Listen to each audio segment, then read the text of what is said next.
I news.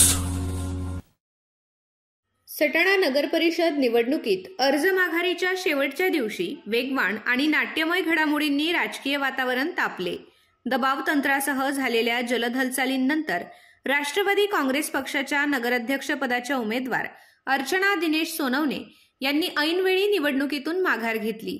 त्यांच्या माघारीनंतर नगराध्यक्षपदाची निवडणूक तिरंगी होणार असल्याचे स्पष्ट झाले आहे।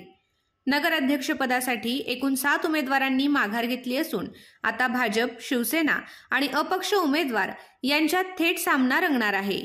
भाजपाच्या तिकिटावर दावा करणाऱ्या रुपाली परेश कोठावदे यांना पक्षाने उमेदवारी न दिल्याने त्यांनी आपली अपक्ष उमेदवारी कायम ठेवली आहे। यामुळे भाजपाच्या योगिता सुनील मोरे, शिवसेनेच्या हर्षदा राहुल पाटील आणि अपक्ष कोठावदे यांच्यात तिरंगी मुकाबला होणार आहे। दरम्यान नगरसेवक पदासाठीही मोठ्या प्रमाणात उलथापालथ झाली आहे।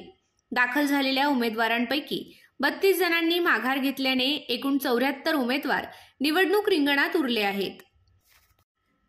यातील सर्वात मोठी घडामोड म्हणजे 2 भाजप उमेदवारांचे बिनविरोध निवडून येणे। नितीन काका सोनवणे, संगीता देवेंद्र सोनवणे यांच्या विरोधातील सर्व उमेदवारांनी माघार घेतल्याने दोन्ही भाजप उमेदवार बिनविरोध निवडून आल्याचे निश्चित झाले।